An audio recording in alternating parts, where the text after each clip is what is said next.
चुनाव की आंधी से लोकतंत्र में विश्वास ढूंढती जनता।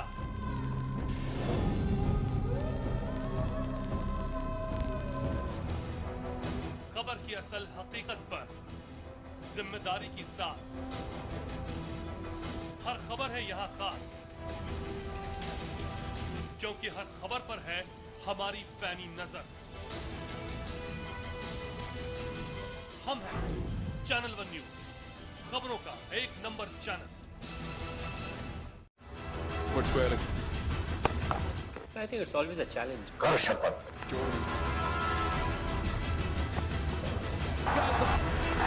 But definitely there are lots जहाँ पे हम कोशिश कर रहे हैं कि हम और ज़्यादा improve हों। कर शपथ।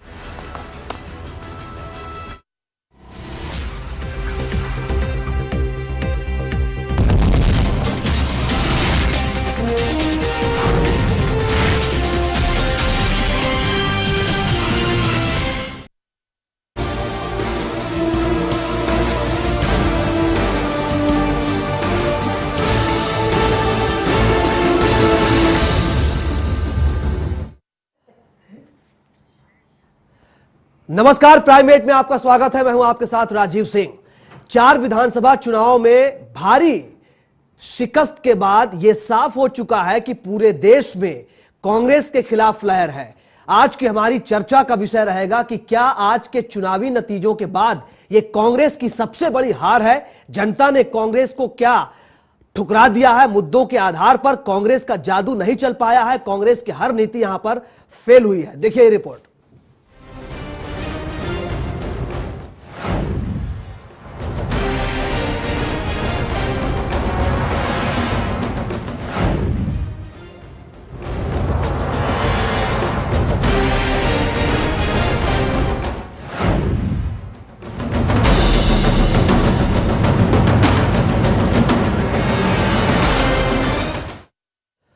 तो 4 राज्यों के विधानसभा के चुनावी परिणाम में चौंकाने वाले नतीजे सामने आए हैं। कांग्रेस को भारी हार का मुंह देखना पड़ा है, हार का सामना करना पड़ा है। वहीं छत्तीसगढ़ में मुश्किल से कांग्रेस की लाज बचती दिख रही थी, लेकिन फिलहाल वहां भी हालत खराब है। ऐसा क्या कारण है जिसकी वजह से कांग्रेस को मुंह की खानी पड़ी है? आइए जानते हैं।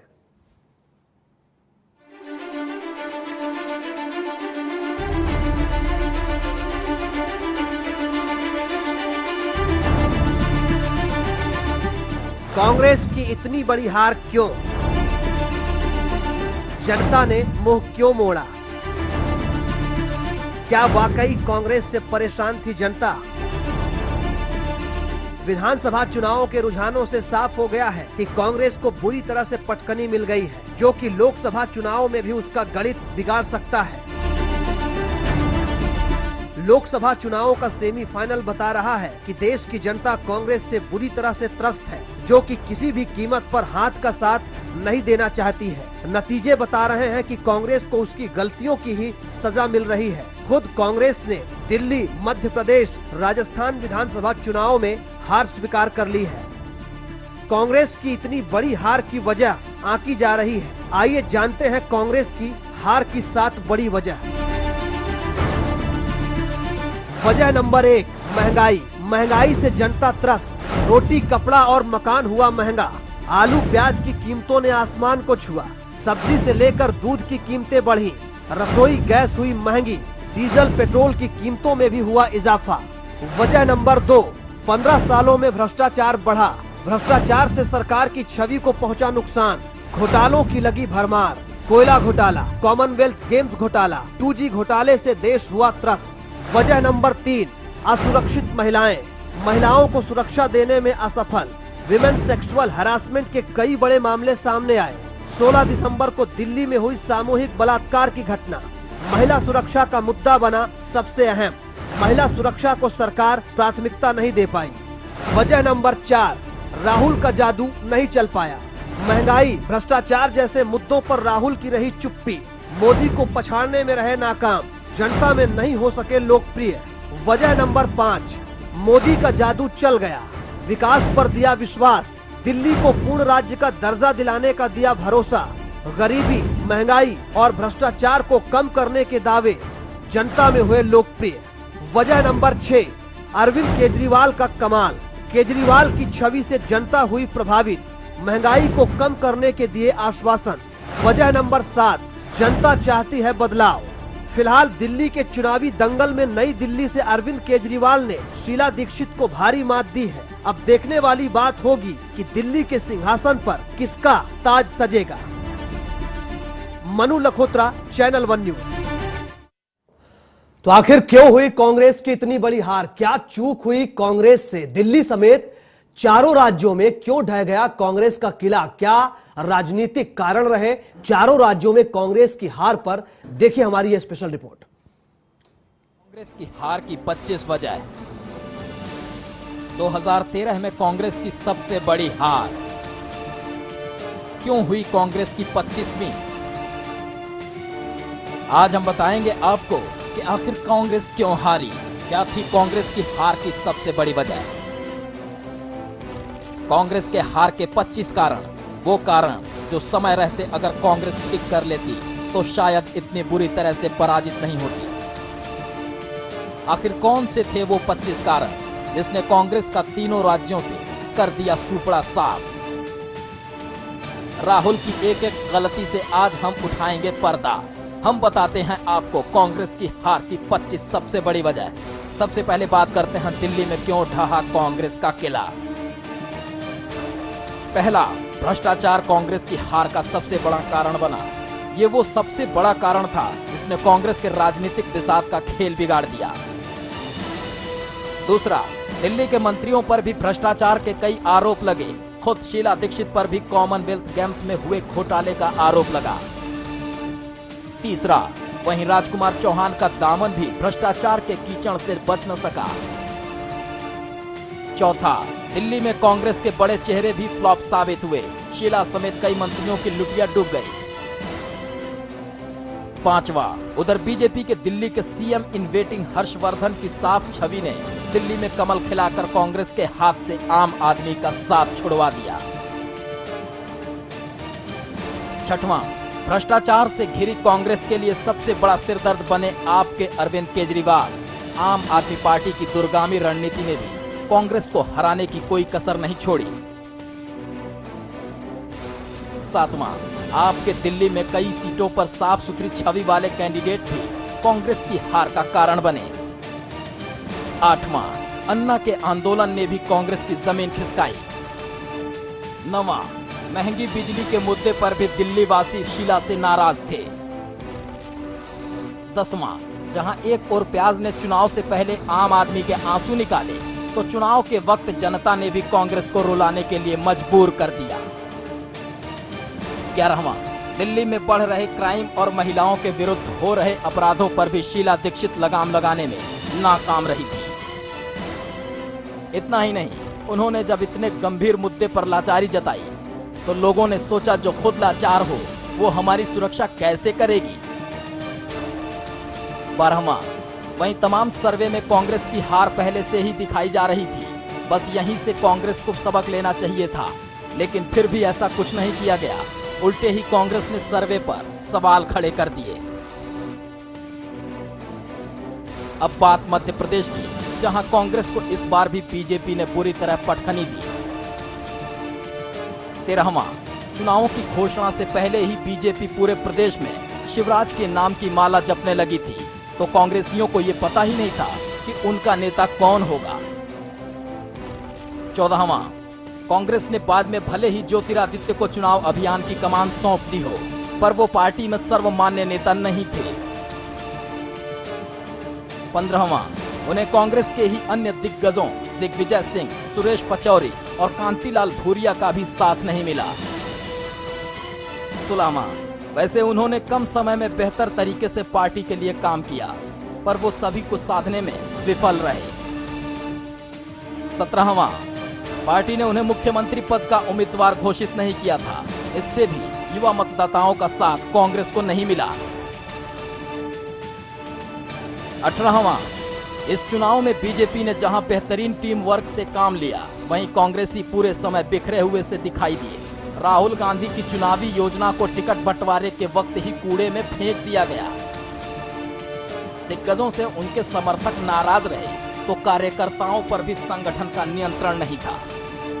19वां, कई उम्मीदवारों के पास प्रचार के लिए कार्यकर्ता नहीं थे, तो कई जगह ऐसे कार्यकर्ता प्रत्याशियों के साथ दिखाई दे रहे थे जिन्हें मतदाता जानते भी नहीं थे। ऐसे में न तो जनसंपर्क ठीक तरह से हो पाया, न मतदाता तक कांग्रेस अपनी बात ठीक तरह से पहुंचा पाई।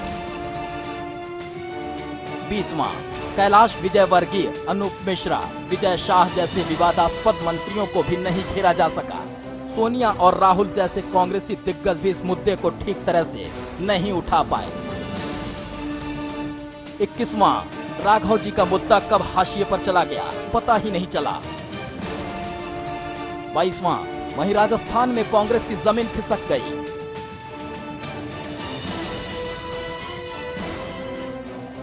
23वां, राजपूतों का बीजेपी के पक्ष में संगठित होना गहलोत की हार का एक और मुख्य कारण बना।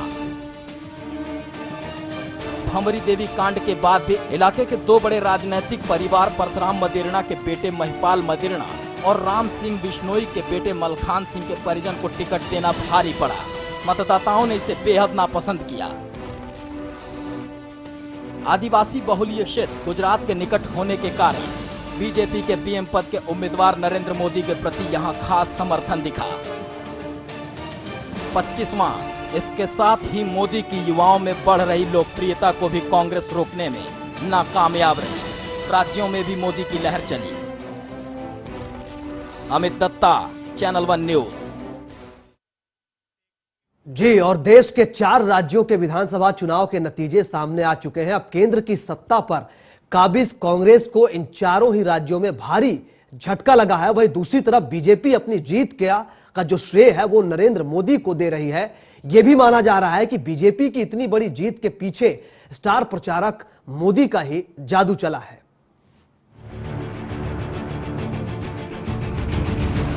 मोदी का जादू चल गया। देश में चली मोदी की लहर।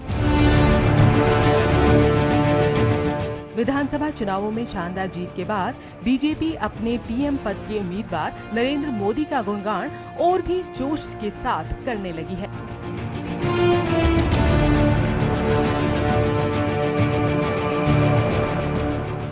शिवराज चौहान और वसुंधरा राजे सिंधिया ने अपनी धमाकेदार जीत का श्रेय मोदी को दिया है। और हो भी क्यों ना, दरअसल मोदी ने चारों राज्यों में अपनी रैलियों के जरिए माहौल बनाने में पूरी ताकत जो झोंक दी थी।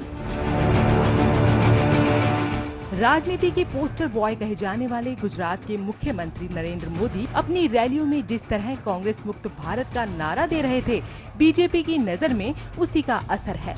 नरेंद्र मोदी विधानसभा चुनाव में बीजेपी के सबसे बड़े प्रचारक थे।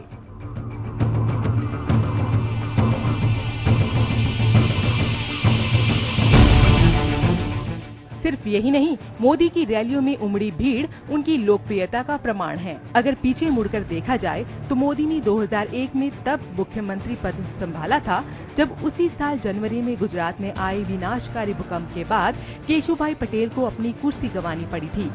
इस भूकंप में 20,000 से ज्यादा लोग मारे गए थे। मोदी के सत्ता संभालने के लगभग 5 महीने बाद ही गोधरा रेल हादसे के बाद गुजरात में दंगे भड़क उठे, जिनमें 1,000 से ज्यादा लोग मारे गए। आज तक मोदी पर दंगों को रोकने के लिए उचित कदम न उठाने के आरोप लगते हैं, जिस वजह से उन्हें अमेरिका का वीजा भी नहीं मिला था और ब्रिटेन ने 10 साल तक उनसे अपने रिश्ते तोड़े रखे। फिर भी जनता के दिलों में मोदी की एक खास छवि बन चुकी है।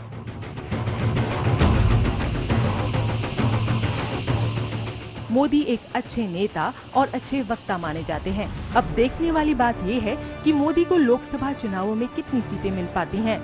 पार्टी अपने दम पर सरकार बना सकने की स्थिति में होगी या नहीं, यह बात जनता को समझाने की रणनीति बनाने में पार्टी अब तक उदासीन ही दिखाई दे रही है। Manu Lakhotra, channel 1 news.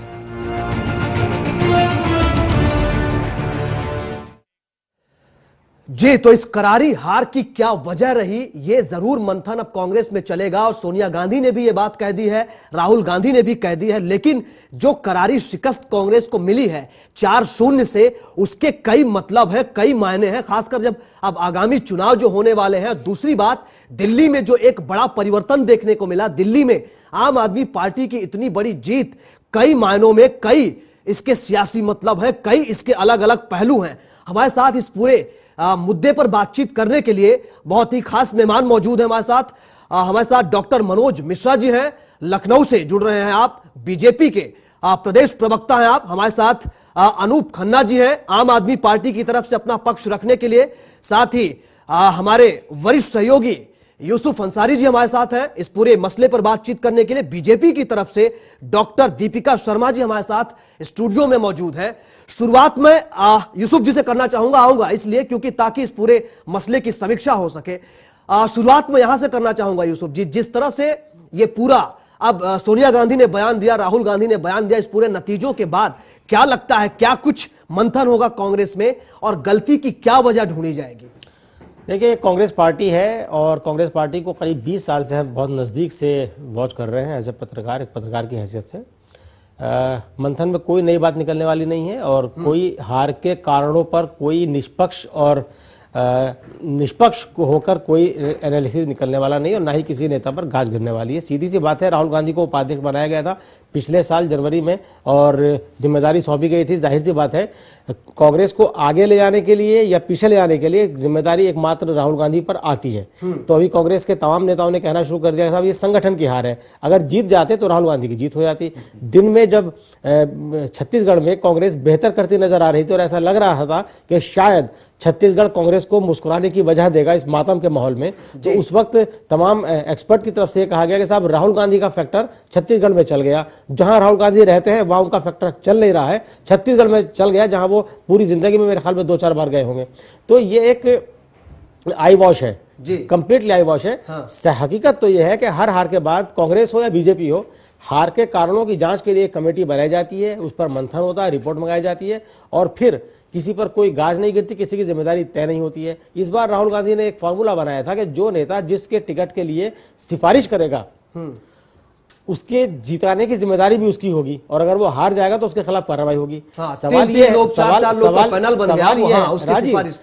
ये है कि कांग्रेस के दिल्ली में ले देकर 8 तो लोग जीते हैं, उन 8 लोगों के अलावा जो बाकी हारे हैं, 62 लोग जो हारे हैं, उन 62 के खिलाफ अगर और कार्रवाई करो तो कांग्रेस में बचेगा क्या? जी सवाल ये भी है जी। सोशल साइट पे एक चुटकुला आ गया है कि अब कांग्रेस के एमएलए जो है ना वो इनोवा गाड़ी में चल सकते हैं क्योंकि वो 8 सीटर है। ये तमाम तरह के जुमले भी आ गए यूसुफ जी। मैं आना चाहूंगा राहुल, अनूप खन्ना जी आपके पास आना चाहूंगा। क्या लगता है कि आम आदमी पार्टी की ये जीत कितना बड़ा परिवर्तन देख रहे हैं और एक क्या इसमें लगता है आपको कांग्रेस का बुरा प्रदर्शन था या आपकी ये नैतिक जीत जो जिसका लगातार आम आदमी पार्टी कहती रही है? देखिए, ना तो बीजेपी ना कांग्रेस इस सच्चाई को स्वीकार करने के लिए तैयार है। जब आम आदमी पार्टी का उदय हुआ था उसी टाइम हमारे स्टेज से हमारे अरविंद केजरीवाल जी ने साफ कहा था कि हम लोग राजनीति करने नहीं, इसको बदलने आ रहे हैं। और उन्होंने राजनीति का बदलाव कैसे करा?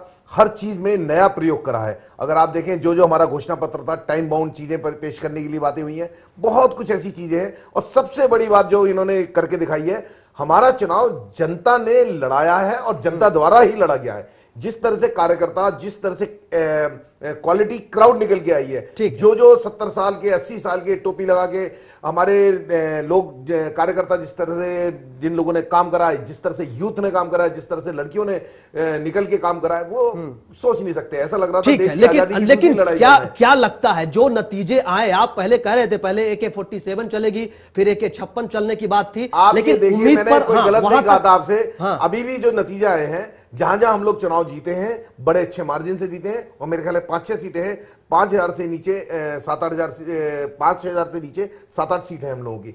बेसिकली मुद्दा देखिए कि आज हम लोग चुनाव हारे हैं और सारे चैनल्स जो भी चल रहे हैं आपके, वो सिर्फ और सिर्फ आम आदमी पार्टी की परफॉर्मेंस के ऊपर बात कर रहे हैं।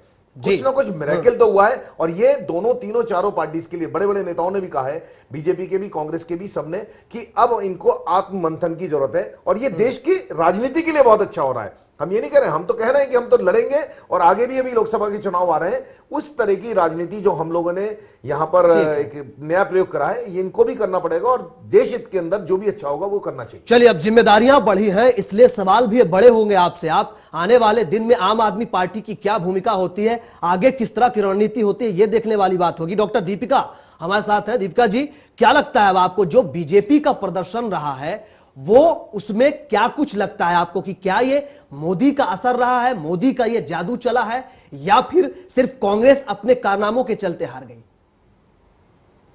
दीपिका जी। देखिए राजीव, ऐसा होता है किसी भी चुनाव में बहुत सारे फैक्टर्स काम करते हैं। हम उनको एक फैक्टर को उठा के नहीं कह सकते कि केवल इस फैक्टर ने काम किया है और इस फैक्टर ने नहीं किया है। कहीं ना कहीं पे जो शीला दीक्षित जी की सरकार थी वो डिलीवर नहीं कर पाई। जिस तरीके से महंगाई हुई, जिस तरीके से करप्शन के मुद्दे हुए, तो एक बहुत बड़ा कारण था एंटी इनकम्बेंसी का। 15 साल से वो सरकार में थे और जिस तरीके से आम आदमी महंगाई से ग्रसित था और इतनी पीड़ा में था, अनएम्प्लॉयमेंट रेट्स इतने हाई, क्राइम रेट दिल्ली में इतना हाई चला गया था, जिस प्रकार से अन्ना हजारे ने करप्शन के खिलाफ मुहिम करी अपनी, और उस वो एजेंडा जो है अरविंद केजरीवाल ने हाईजैक करके एक पॉलिटिकल पार्टी बना के उसको दुनिया के सामने, दिल्ली के सामने पेश किया। सुनिए दीपिका जी, मैं आपसे डिफर करता हूं इस बारे में। देखिए, जिस मुहिम के बारे में ये कहा जा रहा है कि अन्ना हजारे ने मुहिम शुरू की और केजरीवाल ने उसे हाईजैक कर लिया, ये एकदम गलत बात है। बेसिकली दिल्ली में जो आंदोलन शुरू किया था वो अरविंद केजरीवाल और उनके सहयोगियों ने शुरू किया था भ्रष्टाचार के खिलाफ, और उसके बाद उस आंदोलन को जनता से जोड़ने के लिए एक फेस की उन्हें तलाश थी कि कोई बड़ा आदमी जिसकी क्रेडिबिलिटी हो, कुछ विश्वसनीयता हो, वो जाकर खत्म उनकी तलाश हुई अन्ना हजारे जी पर। अन्ना हजारे जी को रालेगढ़ से वो दिल्ली लेकर के आए, तो रालेगढ़ से दिल्ली लाने का फैसला अरविंद केजरीवाल और उनकी टीम का था, ना खुद वहां पर नहीं आए थे। दूसरी बात, ये बात तो सच है, ये बात तो फैक्ट है दीपिका जी। देखिए, मैं हम निष्पक्ष बात करेंगे दीपिका जी। जी बिल्कुल बिल्कुल। देखिए तो उसके बाद उनके बीच डिफरेंसेस हुए। किस पार्टी में डिफरेंसेस नहीं होते हैं? क्या नरेंद्र मोदी ने आडवाणी जो उनके गुरु कहे जाते हैं उनको ठिकाने नहीं लगा दिया आज? यूसुफ जी, मैं सिर्फ ये बात कहना चाहती हूँ कि जिस प्रकार से 3 बातें हुई हैं आम आदमी पार्टी के साथ, अब आम आदमी पार्टी का जिसको कहते हैं सो कॉल लड़कपन वो चला गया है। उसकी जो नीति होती है कि पत्थर फेंको और फिर वहां से भाग जाओ, वो सब अब बंद होना चाहिए, क्योंकि आम आदमी पार्टी ईमानदारी के और एंटी करप्शन मुद्दे के ऊपर पावर में आई है। मैं आम आदमी पार्टी को ये बात याद दिलाना चाहती हूं कि इलेक्शन कमीशन ने 2 दिन पहले अरविंद केजरीवाल के ऊपर मॉडल कोड ऑफ कंडक्ट का प्रश्न चिन्ह लगाया है। मैं आम आदमी पार्टी से ये बात पूछना चाहती हूं कि विशाल डडलानी जैसे इतने बड़े बॉलीवुड कंपोजर और रवि शेरगिल जैसे इतने बड़े म्यूजिशियन वो कैसे फ्री ऑफ कॉस्ट में देखिए वो अलग मसला है। देखिए दीपिका जी, मुझे नहीं लगता, देखिए ये बात मुझे लगता है कि सुनिए, जो अन्ना हजारे ने जो इन पे वो हिसाब किताब चुनाव आयोग लेगा। चुनाव आयोग राजीव ये चुनाव आयोग है। राजीव सुनिए, इम्पोर्टेंट बात मैं जो ये कहना चाहती हूँ वो ये है कि अब आम आदमी पार्टी की रिस्पॉन्सिबिलिटी मल्टीफोल्ड बढ़ गई है, क्योंकि जिस वादे के ऊपर दिल्ली वालों ने उनको चुना है, ठीक है, वो तो बढ़ गया। दीपिका जी बताइए। मैं ये कहना चाहूंगा कि अगर इन्हीं तीनों नाम की बात कर रहे हैं तो हमारे साथ तो कुमार विश्वासी पता नहीं कब से चल रहे हैं। उनकी अगर फीस लगा के हमारे साथ जोड़ दी जाएगी ये तो बहुत लंबा चौड़ा हो जाएगा। ये कहां का है? और दूसरी बात राजीव ये है, देखिए इलेक्शन कमीशन एक संवैधानिक संस्था है और संवैधानिक पॉलिटिकल वर्कर है, ये भी हमारे साथ ज्वाइन कर रहे हैं। दीपिका जी देखिए, चुनाव आयोग ने कॉग्निजेंस लिया है, आचार संहिता के उल्लंघन का आरोप लगा है, लेकिन मत भूलिए राजीव, इसी चुनाव में, अभी बहुत पुरानी बात नहीं है, 1 महीना भी नहीं हुआ, राहुल गांधी पर आरोप लगा था। मुजफ्फरनगर के दंगा पीड़ितों पर जो बयान दिया था, इलेक्शन कमीशन ने उसमें क्या कहा कि ठीक है बयान आपका ठीक नहीं है और आपने जवाब से संतुष्ट। मोदी जी भी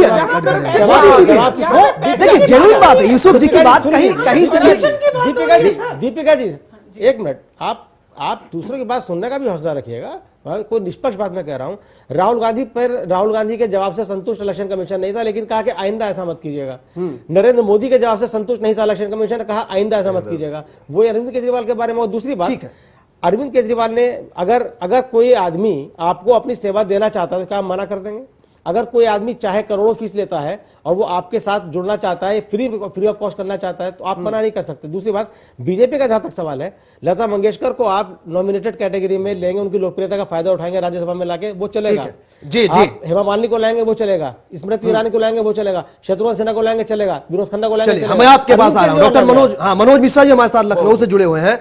मनोज मिश्रा जी, इस जीत को लेकर के, इन नतीजों को लेकर के क्या लगता है बीजेपी की रणनीति क्या होगी अब, और इसमें किस तरह की भूमिका अब देखते हैं आने वाले समय में, और ये जीत क्या नरेंद्र मोदी के जादू को पुख्ता करती है? देखिए, रणनीति होने या ना होने का प्रश्न नहीं है कि भारतीय जनता पार्टी चारों राज्यों में जीती है, बढ़त है, तो इसमें रणनीति बदलने का तो कोई प्रश्न ही नहीं होता है। भारतीय जनता पार्टी ने श्रीमान नरेंद्र मोदी जी के नेतृत्व में पार्टी के जो 4 जगह के अपने कार्यकर्ता हैं, उन्होंने पार्टी की नीतियों पर विश्वास करके बढ़त पाई है। तो इसमें तो एक संदेश स्पष्ट जा रहा है कि कांग्रेस बुरी तरह पराजित हुई, और दूसरा विषय यह जा रहा है कि कांग्रेस में इस समय लीडरशिप क्राइसिस है। तो ये दोनों मुद्दों पर जूझ रहे हैं। एक तरफ आरोप है जो आपने 7 बताए और 25 बिंदु बताए, और दूसरी तरफ कांग्रेस के साथ लीडरशिप क्राइसिस बनी हुई है। लेकिन एक सवाल ये भी यहां पर उठ रहा है मनोज जी, वो ये है कि बीजेपी जो है वो जीती ठीक है, लेकिन ज्यादातर राज्यों में कांग्रेस खुद अपने कारनामों के चलते हार गई। उसमें बीजेपी के जीतने की वजह बहुत बड़े नेताओं का करिश्मा या मोदी का करिश्मा नहीं है। राजस्थान में जिस तरह से परफॉर्मेंस रहा सरकार का, कांग्रेस का, दिल्ली में जो परफॉर्मेंस रहा, इस बात से सहमत नहीं हूं। आप मेरा विषय सुनिए जी, बताइए। आप मेरा विषय सुनिए। ये इस बात से सहमत नहीं हूं कि हमारे 2 राज्यों में सरकार थी। हम मध्य प्रदेश में थे, हम छत्तीसगढ़ में थे, तो एंटी इनकम्बेंसी के विरुद्ध हमने जीत पाई है, पहली चीज। दूसरी चीज कि हमारी पिछली बार 143 सीटें थी मध्य प्रदेश में, जो बढ़ के 160 प्लस हो रही हैं, और 50 सीटें छत्तीसगढ़ में थी जो लगभग उसी तरह से आ रही हैं। तो ये बात हमारी मेरिट को आप उनकी डिमेरिट से क्यों जोड़ रहे हैं? भारतीय जनता पार्टी चारों राज्यों में अपनी मेरिट से आई है। तो दोनों कांग्रेस खराब प्रदर्शन कर रही है, वो भ्रष्टाचार कर रही है, इसमें भारतीय जनता पार्टी क्या कर सकती है? उनकी लीडरशिप क्राइसिस है, तो इसमें भारतीय जनता पार्टी क्या कर सकती है? आप विपक्ष में रहे हैं, आपकी भूमिका भी देखी गई है। राजस्थान में जो हाल था विपक्ष का, वो सब जानते हैं। के नेतृत्व में पार्टी ने चुनाव लड़ा, और हमारी प्रदेश इकाइयों ने, कार्यकर्ताओं ने बेहतर प्रदर्शन किया। इस आधार पर भारतीय जनता पार्टी इन 4 राज्यों में सत्ता में आ रही है। तो इसमें सही बात यह है कि कांग्रेस का पूरी तरह सफाया हुआ, ये मोटा मोटा परिणाम दिखता है। चलिए, वो तो दिख रहा है 400 में से। हाँ, कि जितने सर्वेक्षण आए उनमें 4 चीजें आई, एक भी सर्वेक्षण इन 4 चीजों से इतर नहीं है।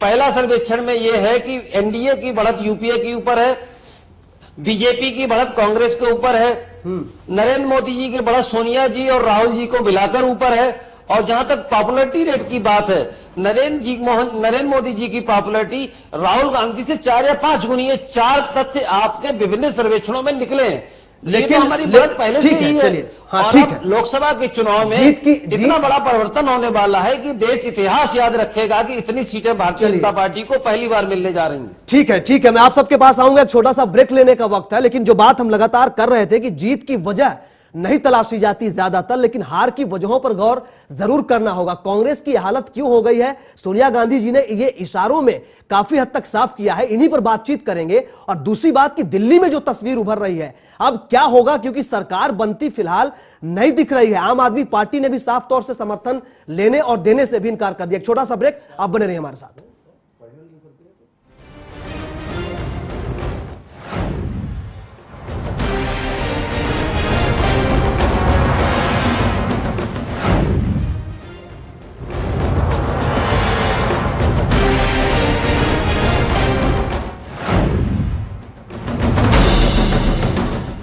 अगर आपने नहीं देखा होगा, संभाल के पोछा मारा अभी। आइए, ओ भाई साहब ये देखिए हॉल, ये देखिए चिल्ड्रंस रूम, देखिए कितना बड़ा है। आपके बच्चे खेलते खेलते थक जाएंगे। हो गया, मजे ले लिए। आइए, और यह है बेडरूम, इसकी खिड़की से तारे दिखते हैं, तारे। आपको क्या लगा प्रॉपर्टी डीलर हूँ? अरे आपको अपना घर दिखा रहा था। पर्ल्स इंफ्रास्ट्रक्चर, हम जानते हैं कि घर अरमान, उम्मीदों और सपनों का बना होता है, तभी तो हम घर बनाते हैं, जिंदगियां बनाते हैं। अक्षय, बाथरूम कब धोगे? आज संडे है ना। Developing lifestyles, developing opportunity, developing taste, developing the future, developing trust, developing dreams, developing faith. Amrapali Group, developing India. रोसालिन रहे जहां, दर्द न रहे वहां। भावसार का आयुर्वेदिक रोसालिन मालिश तेल।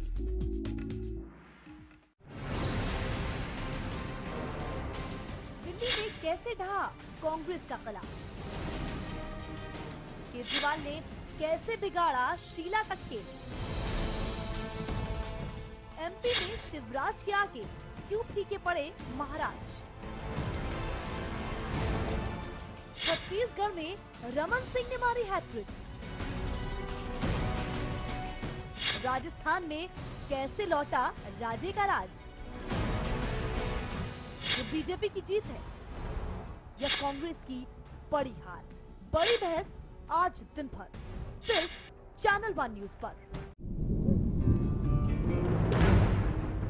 खबर की आपाधापी में कोई खबर न जाए छूट। हम उठाते हैं खबरों और मुद्दों पर पड़ी धूल, क्योंकि हम बनाते हैं खबरों के अंदर की खबर। समस्या का अभी हमें 7 महीने हो गए हैं, अभी तक क्यों नहीं निदान हो रहा है? हम लोग इंसान हैं कि जानवर हैं? इसीलिए हर खबर पर चैनल 1 रखता है अपनी पैनी नजर।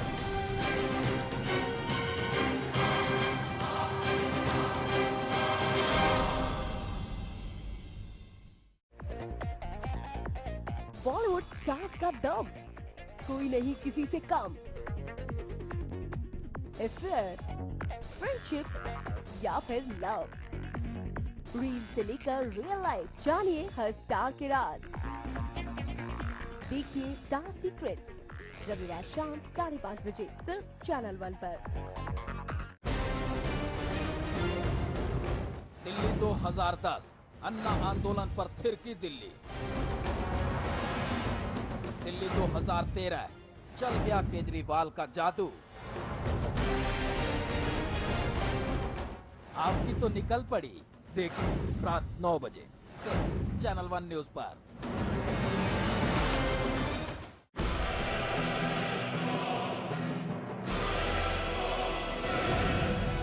राजनीति के बदलते चेहरे,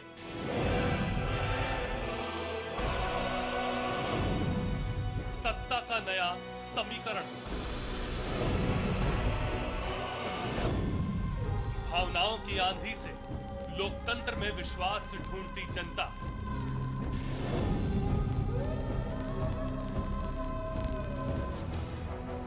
खबर की असल हकीकत पर जिम्मेदारी की साथ हर खबर है यहां खास, क्योंकि हर खबर पर है हमारी पैनी नजर। हम हैं चैनल 1 न्यूज, खबरों का एक नंबर चैनल।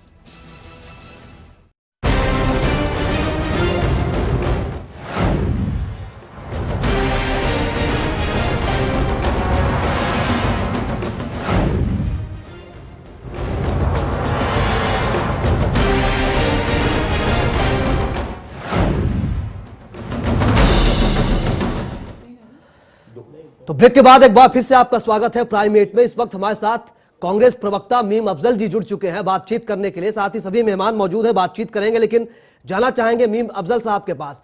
मीम अफजल साहब, क्या लगता है इस हार के जो नतीजे आए हैं 4-0 के, क्या कुछ चल रहा है, क्या वजह मान रहे हैं आप? देखिए, हमारी अध्यक्षता और हमारे वाइस प्रेसिडेंट दोनों ने इस सिलसिले में बताया है कि हमको इस पर बड़ी मायूसी हुई है जी, और लेकिन ये लोगों ने वर्डिक्ट दिया है और डेमोक्रेसी के अंदर लोगों का फैसला, आवाम का फैसला आखिरी फैसला होता है। ठीक है, तो आवाम के फैसले को सलाम करना चाहिए, वो हमने किया है। और हमसे जो गलतियां, कोताहियां या कमियां हुई हैं उसका हम आत्मचिंतन करके उसको दूर करने की कोशिश करेंगे। और जहां जहां जो मेजर्स लिए जाएंगे, वाइस प्रेसिडेंट ने कहा है हमारे राहुल जी ने कि हम जल्दी ही उस पर चिंतन करके और कुछ करेंगे। जी, तो क्या क्या कमियां रह गई मीम अफजल साहब? क्या लगता है इतनी बुरी हालत की उम्मीद थी कांग्रेस को? हेलो जी, आपको क्या लगता है क्या कमियां रह गई हैं? क्या आम आदमी का मूड भांपने में कांग्रेस फेल रही है? जो मुद्दे रहे हैं उससे कांग्रेस भटक गई, ये अंदाजा था आपको? मीम अफजल जी, सुन पा रहे हैं आप मुझे? चलिए, शायद मीम अफजल साहब को आवाज नहीं जाएगी। मीम अफजल साहब, मैं यूसुफ अंसारी बोल रहा हूं, अगर आपको मेरी आवाज मिल रही हो तो जरा हामी भरिए। सवाल राजीव ये है, जो भी आपने सवाल पूछा और जो मीम अफजल साहब ने कहा कि साहब कांग्रेस को मायूसी हुई है, यह बात कांग्रेस की अध्यक्ष और कांग्रेस के वाइस प्रेसिडेंट ने बताई है। शायद अफजल साहब को उसका एहसास नहीं था कि मायूसी है वाकई। सवाल यह है कि कांग्रेस गलतियों से कब सबक सीखेगी? क्या 2007 में जो कांग्रेस का हश्र उत्तर प्रदेश में हुआ था उससे गलती से कोई सबक सीख के 2012 में कोई इंप्रूवमेंट हुआ? 2010 में बिहार में जो गलतियां हुई थी क्या उससे सबक सीखकर आगे कुछ हुआ? गुजरात में 2002 की गलतियां, 2007 की गलतियां, हर गलती के बाद एक कांग्रेस की तरफ से बयान आता है, आधिकारिक बयान आता है कि हम गलतियों से सबक सीखेंगे, उसे सुधारेंगे। तो क्या मीम अफजल साहब ये सिलसिला क़यामत तक चलता रहेगा? मीम अफजल साहब, आप सुन पा रहे हैं हमें? चलिए, शायद संपर्क नहीं हो रहा है, कुछ तकनीकी दिक्कत है, आवाज हमारी पहुंच नहीं पा रहे हैं, उनसे संपर्क करने की कोशिश करेंगे। लेकिन दीपिका जी, जो स्थिति बन रही है, बाकी राज्यों की बात करेंगे हम, दिल्ली में जो स्थिति बन रही है, बहुमत के करीब फिलहाल पहुंचे हैं लेकिन बहुमत मिल नहीं पा रहा है आपको। क्या बीजेपी की स्ट्रेटजी होगी? क्या कुछ स्थिति सामने दिख रही है आपको? राजीव, एक तो मैं आपको बताना चाहूंगी कि एक इंडिपेंडेंट एमएलए हैं, मेरे ख्याल से उनका नाम रणबीर शौकीन है, उन्होंने अभी डिक्लेयर किया है कि वो भाजपा के साथ आ रहे हैं। और दूसरी बात यह है, मैं समझती हूँ कि भाजपा एज अ पार्टी हम ओपन है, कोई भी हमारी पार्टी में अगर आना चाहता है, और हर पार्टी में ऐसा होता है राजीव, कोई ना कोई विधायक कभी ना कभी असंतुष्ट होता है किसी ना किसी कारण से। तो अगर कोई भी हमारी पार्टी में आना चाहता है, मैं कहती हूँ कांग्रेस आना चाहती है, कांग्रेस के एमएलए आना चाहते हैं, आपके आना चाहते हैं, तो या इंडिपेंडेंट जोड़ तोड़ की राजनीति नहीं है। दीपिका जी ने माना है कि उनकी पार्टी ओपन है, सबका स्वागत करती है, इसीलिए बाबू सिंह कुशवाहा भी इनके यहाँ आए थे, उन्होंने स्वागत किया था, भले 2 दिन के बाद उन्हें हटाना पड़ा यूपी के। तो ये कोई जो ऊंचे मापदंडों की बात होती है, वो मापदंड कहीं कोई मतलब नहीं रखता। ठीक है, कोई मीम अफजल साहब हमारे साथ जुड़ चुके हैं, मैं आप सबसे बातचीत जारी रखूंगा। मीम अफजल साहब, जो चर्चा यहां पर चल रही है उसमें सोनिया गांधी जी ने यह कहा कि लोग नाराज थे और महंगाई का भी असर हुआ है। क्या कांग्रेस पहले इसको समझने में नाकाम रही?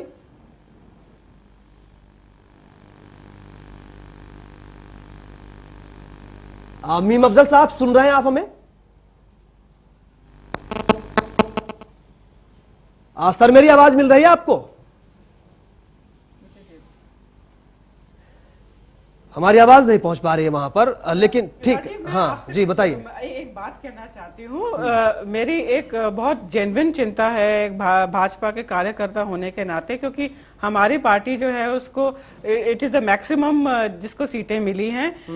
देखिए, अगर इस समय सरकार नहीं बनती और हर पार्टी जो है अपनी जिद पे अड़ी रहती है कि हम एक दूसरे को सपोर्ट नहीं करेंगे, तो कहीं ना कहीं अगले 6 महीने के लिए, जब तक जनरल इलेक्शन नहीं होते और दोबारा से दिल्ली की रीपोलिंग नहीं होती, एक तो पॉलिसी पैरालिसिस हो जाएगा, एडमिनिस्ट्रेटिव आपने इशारा कर दिया कि कुछ भी तो सुनिए राजीव, किसी भी कीमत पे, मतलब कोई भी आए सबका स्वागत। नहीं, देखिए, आपको ये समझना पड़ेगा कि जब दोबारा इलेक्शन होते हैं तो उसमें कितना एक्सपेंडिचर होता है, कितनी एनर्जी, देश की कितनी एनर्जी यूज होती है, उसमें टाइम कितना वेस्ट होता है, और जो गवर्नेंस होती है, एडमिनिस्ट्रेटिव होती है, एडमिनिस्ट्रेशन होती है, वो कितना अनूप खन्ना जी बेहतर जवाब देंगे। इन सब बातों को सारी राजनीतिक पार्टी को बस समझदारी से समझना है, ठीक है? हम देश के ऊपर बार-बार एक्सपेंडिचर, अभी तक बीजेपी इनकार कर रही थी कि जोड़ तोड़ की राजनीति में हम विश्वास नहीं करते, किसी को न समर्थन देंगे न लेंगे। देखिए, हमारे अरविंद केजरीवाल जी ने चुनाव से पहले इलेक्शन कैंपेन में खुलेआम कहा था कि बीजेपी और कांग्रेस की साठगांठ है, ये एक ही थाली के दोनों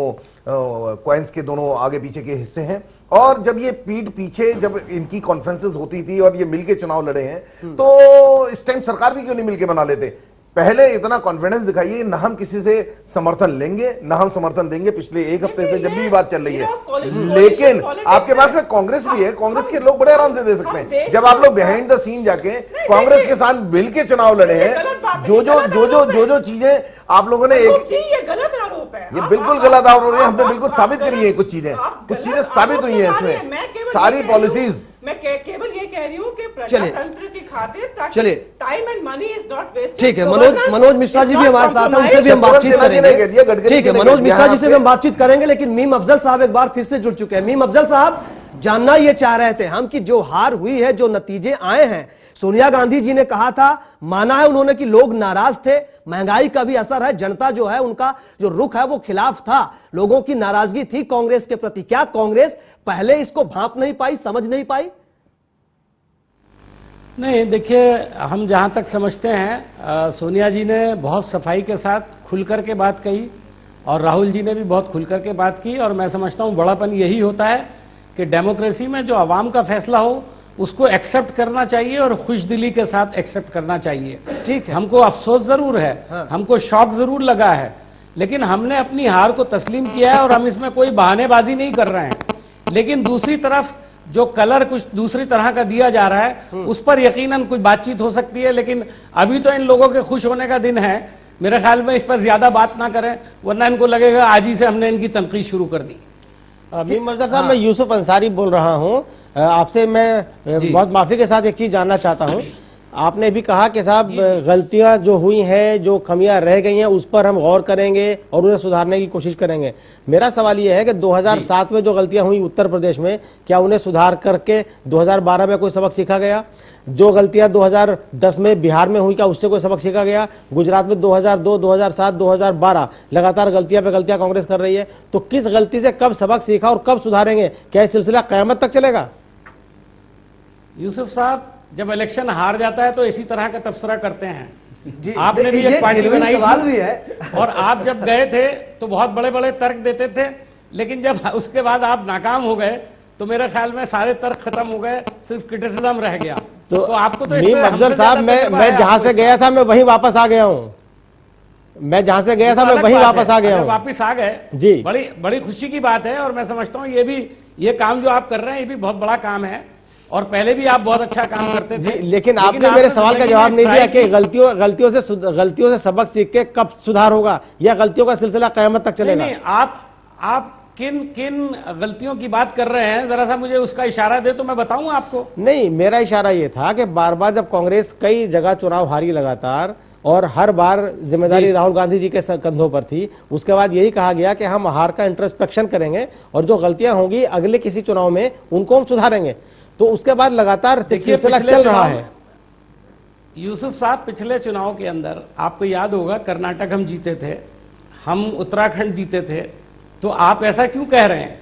आज हम हारे हैं, और जिस वजह से हारे हैं वो दिल्ली के अंदर उसकी वजह दूसरी है, और मध्य प्रदेश में उसकी दूसरी वजह है, और राजस्थान में अलग वजह है। हम सबका आकलन करेंगे, सबका जायजा लेंगे, और उसके बाद जो कहना चाहिए कि आत्मचिंतन करने के बाद ही हम उसके अंदर सुधार भी करेंगे। नहीं, ठीक है, लेकिन मीम अफजल साहब, ये बात जो सामने आ रही है कि कांग्रेस जो है वो अहंकार में डूबी रही, लोग प्रदर्शन करते रहे, कांग्रेस के मंत्री सुनने को तैयार नहीं थे। दिल्ली में आपके बड़े बड़े दिग्गज मंत्री हार गए, कांग्रेस में आपके कई मंत्री हार गए, प्रदेश अध्यक्ष हार गए, एमपी में प्रदेश अध्यक्ष तक चुनाव हार गए। क्या लगता है कि यह कांग्रेस का अहंकार ही था, लोगों ने नकार दिया? देखिए, जो आप बात कह रहे हैं वो बिल्कुल हकीकत से दूर है। पहली बात तो ये कि अगर कोई प्रदर्शन होता है तो उसके नतीजे में कोई सरकार इस्तीफा देकर बाहर तो चली नहीं जाती है, वो अपना तर्क रखती है। लेकिन जनता से जवाबदेही आवाम ने अपना फैसला दे दिया। नहीं, लेकिन जो आम आदमी जवाबदेही है, इससे बड़ी जवाबदेही देखिए, हमेशा एक बात समझिए, डेमोक्रेसी के अंदर सबसे बड़ी सजा या सबसे बड़ा जो नुकसान है वो है पावर से बाहर हो जाना। लोगों का वर्डिक्ट जो होता है वो सबसे बड़ी सजा होती है किसी भी पार्टी के लिए। कल वो किसी और के लिए, भारतीय जनता पार्टी के लिए भी हो सकती है, हमारे लिए भी हो सकती है, किसी और के लिए भी नहीं, ठीक है, लेकिन दिल्ली का एंगल बदला हुआ है मीम अफजल साहब इस बार। क्या आम आदमी पार्टी को हल्के में लिया आपने कि वो कुछ नहीं, कल कल के बच्चे हैं, नए खिलाड़ी हैं, गली के ये बात गली मोहल्ले वाले क्या करेंगे हमारा? ये बात बिल्कुल सही है कि हमने भी और भारतीय जनता पार्टी ने भी आम आदमी को हल्के से लिया, और हम इसको महसूस करते हैं कि हमें उनको हल्के से नहीं लेना चाहिए था, लेकिन हमारे पास विकल्प कुछ नहीं था।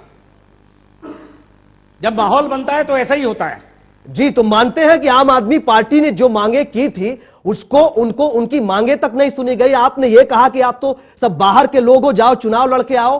क्या ये प्रोपेगेंडा आप कांग्रेस अपनाएगी कभी? मैं आपसे एक छोटा सा सवाल पूछता हूं, हालांकि मुझे सवाल पूछने का हक नहीं। नहीं, पूछिए सवाल, पूछिए। सिर्फ ये पूछना चाहता हूं कि आम आदमी पार्टी ने एक ऐलान किया था जिसका बड़ा असर हुआ है। वो किया था कि बिजली के रेट जो है 50% कर देंगे। आप ईमानदारी से मुझे बताइए, आप जर्नलिस्ट हैं और दिल्ली में रहते हैं, क्या कोई भी सरकार आने के बाद इलेक्ट्रिसिटी का रेट 50% कर सकती है?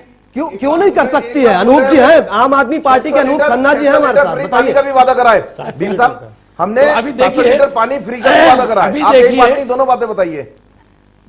देखिए वो भी सही है, आपकी वो बात भी सही है, हम दोनों बातें पूरे करेंगे। जो हकीकत को फेस जब करता है आदमी, जब कुर्सी पर बैठता है, तो ठीक है, वो तो तब की बात होगी, बातें की जाएगी, आपको इख्तियार करने का मौका मिलता। हमने ठीक है, इंतजार करिए, इंतजार करिए, तब की बात तब देखी जाएगी जब अगर केजरीवाल मुख्यमंत्री बनते हैं, आम आदमी पार्टी सरकार बनाती है। लेकिन नहीं, अब वो असेंबली के अंदर बैठेंगे, असेंबली में बैठ करके एहतजाज करना एक अलग ठीक है, वो देखा जाएगा, वो भी कल की बात है। हम अगर आज की बात करें देखा क्यों जाएगा, देखना ही पड़ेगा। राजस्थान के मुख्यमंत्री देखा नहीं जाएगा, लोग देख रहे हैं और देखना पड़ेगा। अनूप जी आपको जवाब दें। आपको ये बताना चाहेंगे कि हम लोग अगर विपक्ष में बैठते हैं तो हमारे अरविंद केजरीवाल, मनीष सिसोदिया जी, ये ऐसे लोग नहीं है जैसे बीजेपी 15 साल तक निष्क्रिय रूप से विपक्ष की भूमिका निभाती रही। हम लोग ऐसे लोग नहीं है। हम ये जनता को, जैसे हमने बताया है भाई, आपको विपक्ष की राजनीति भी करके दिखाएंगे। विपक्ष होता क्या है ये भी अब जनता को पता लगेगा। और जैसे हमने कहा, हम राजनीति करने नहीं, इस राजनीति को बदलने के लिए आएंगे। विपक्ष की राजनीति क्या होती है ये भी दिखाएंगे हम लोग। दीपिका जी आपका स्वागत है, स्वागत है। देखिए, मैं तो कह रहा हूं राजीव जी, ये तो हद हो गई। आम आदमी पार्टी की एरोगेंस देखिए कि वो कह रहे हैं कि विपक्ष का रोल भी अब वही समझाएंगे, हर बात ईमानदारी भी वही समझाएंगे देश को, विपक्ष का रोल भी वही समझाएंगे। जितने हमारे मुद्दे थे, ठीक है, इन्होंने आप अपनी बातें कह सकती हैं। नहीं, हाँ, तो ये दिस इज शेयर एरोगेंस कि हम सिखाएंगे, हम सिखाएंगे। नहीं, एक गरीब आदमी के पास में, एक ईमानदार आदमी के पास में, उसके पास एरोगेंस के अलावा कुछ नहीं होता है। और हम मानते हैं, यस, हमारे पास एरोगेंस है, हम चूंकि ईमानदार हैं, हम सिर्फ गरीब लोग हैं और हमारे पास स्वाभिमान के अलावा कुछ नहीं है। गरीब स्वाभिमान ही तो सब मेरे कुछ ख्याल में ये कोई मुनासिब बात नहीं कर रहे हैं। सब कुछ है। स्वाभिमान और एरोगेंस में बहुत फर्क है अनूप जी। आप थोड़ा डिक्शनरी का प्रयोग कीजिए। स्वाभिमान और एरोगेंस में बहुत ज्यादा फर्क है। हमें गर्व है, स्वाभिमान और अभिमान में बहुत ज्यादा फर्क है। आप अभिमान कांग्रेस और बीजेपी में, कृपया करके आप ये अभिमान मत रखिएगा कि आप किसी भी पॉलिटिकल पार्टी को सिखाएंगे कुछ भी। जो हमारे मुद्दे थे, बिजली का मुद्दा हमारा था, करप्शन का मुद्दा हमारा था, वो आपने अपने प्लान पे लेके आपने लोगों को बेचा है। और अब क्योंकि आप विपक्ष में, अगर हमारी पार्टी सत्ता में आती है और आप विपक्ष में बैठते हैं, तो अब दिल्ली की जनता देखेगी। विजय गोयल जी बहुत रोए थे, हमने देखा था उस समय, उनके आंसुओं से पता लग गया। ठीक है, बीजेपी और कांग्रेस दोनों की खींच साफ चमकती है आम आदमी पार्टी के एक अचानक इमरजेंस से। और भीम अफजल साहब को मैंने सुना, हमारे बड़े भाई हैं, बुजुर्ग हमारे हैं, हम उनकी कलम से लिखी चीजें पढ़ पढ़ के हमने लिखना और बोलना सीखा है।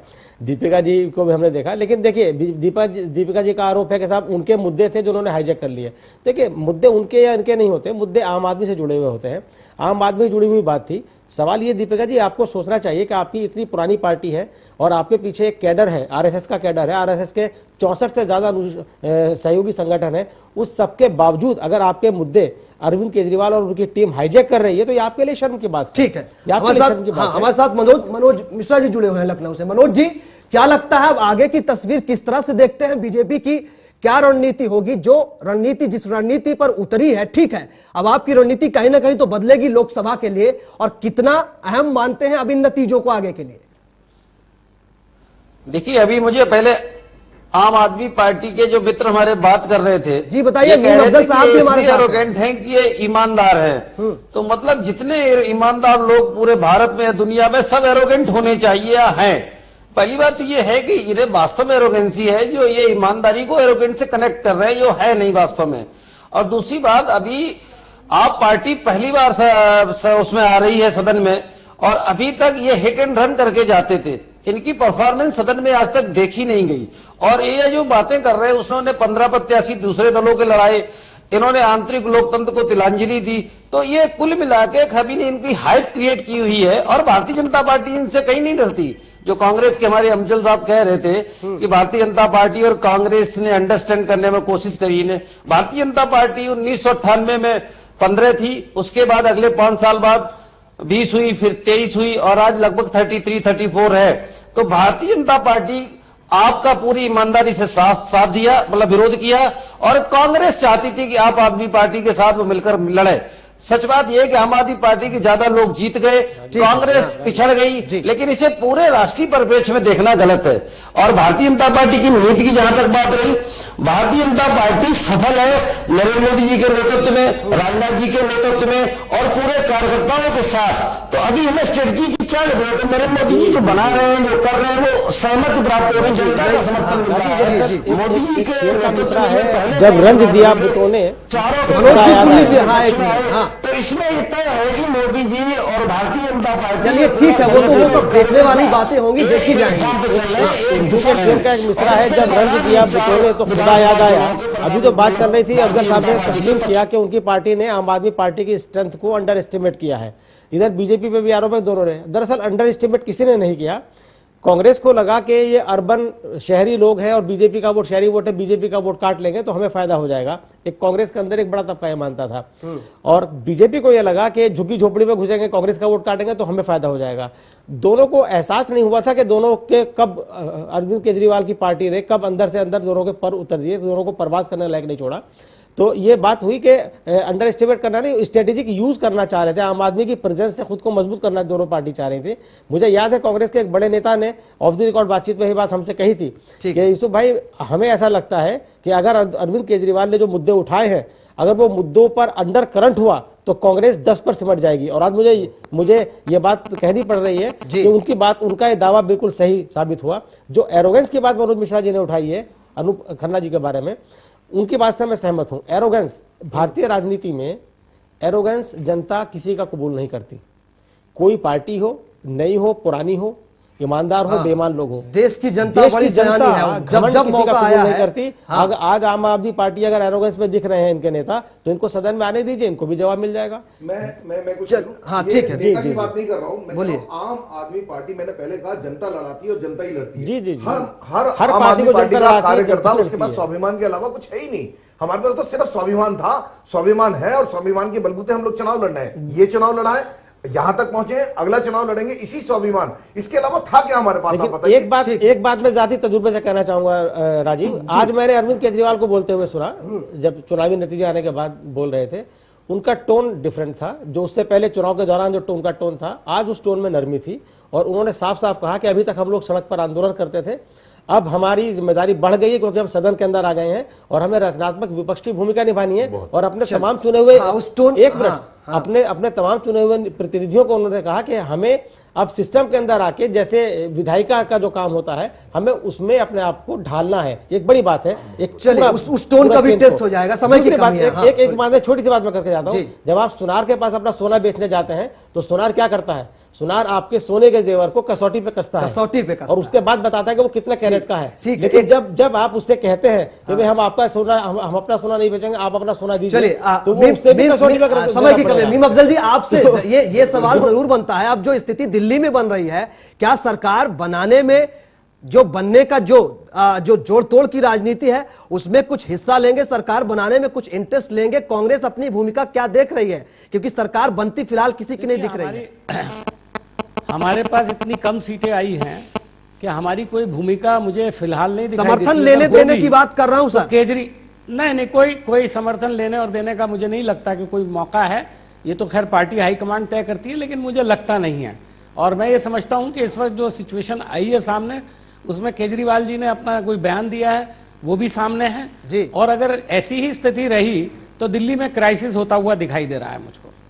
चलिए, क्राइसिस ठीक है। मनोज, हाँ करना चाहिए। उन्होंने बहुत ईमानदारी के साथ बात कही है कि आज वो पोजीशन में नहीं है कि सरकार कौन बनाए कौन करे। ये बहुत ईमानदाराना उनका बयान है, इस बात के लिए उनकी तारीफ की जानी चाहिए। चलिए, तारीफ करते हैं, लेकिन पोजीशन बड़ी बदलती भी रही है इस सियासत में, कब क्या हो जाए ठीक है वो देखा जाएगा। मनोज मिश्रा जी, आखिरी प्रतिक्रिया आपसे, चलते चलते समय की कमी है सर जी। इस चुनाव से दो संदेश साफ गए। एक तो कांग्रेस फेल कर गई और राहुल गांधी की लीडरशिप क्वेश्चन में आ गई। वो जहां जहां गए वहां उनकी पार्टी चुनाव हारी, और भारतीय जनता पार्टी के लोकसभा चुनाव के लिए मार्ग प्रशस्त हुआ।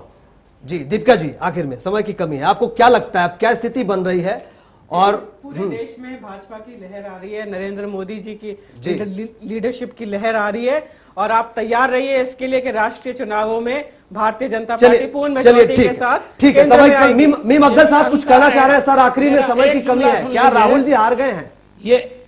ये भी अहंकार है जो अभी हमारी बहन ने कहा। हाँ। ये इसका श्रेय सिर्फ मोदी जी को देना चाहते हैं, ये गलत है। मैं आपको बताता हूं, दिल्ली के अंदर इनको 36% वोट मिले, उससे पहले 42% तक मिले पिछले 4 चुनाव के अंदर। इस चुनाव में इनको 33% वोट मिले हैं, 3.5% वोट कम हुआ है। अगर नरेंद्र मोदी जी का प्रभाव होता तो इनका वोट जरूर बढ़ता, इनका एक वोट भी बढ़ा नहीं है, इनका वोट घटा है। इससे ज्यादा मैं दूसरी मिसाल नहीं। राजीव जब चांद चढ़ेगा दुनिया देखेगी। राजीव जी चीज है, दीपिका जी चाहे जो कहे और मीम अफजल साहब चाहे जो कहे, लेकिन नरेंद्र मोदी के ऑरा को अरविंद केजरीवाल ने बहुत मजबूती के साथ डेंट किया और मजबूती के साथ टक्कर ली है। इसमें कोई डाउट नहीं। अनूप जी जल्दी से, हमारे अरविंद केजरीवाल जी ने जो साबित करा है, आने वाले लोकसभा चुनाव के अंदर आप देखेंगे इसका प्रभाव पूरे देश के अंदर दिखेगा। और जो ये मोदी फैक्टर आप दिखा रहे हैं, इसमें डेफिनेटली जैसा यूसुफ भाई ने कहा डेंट आ चुका है। चलिए, समय कमी थी, बहुत शुक्रिया आप सभी मेहमानों का हमारे साथ बने रहने के लिए। मीम अफजल साहब बहुत शुक्रिया आपका समय निकालने के लिए। देखना होगा क्या कुछ होता है, सियासत राजनीति के रंग कब बदलते हैं पता नहीं चलता। प्राइम 8 में आज इतना ही, देखते रहिए चैनल 1।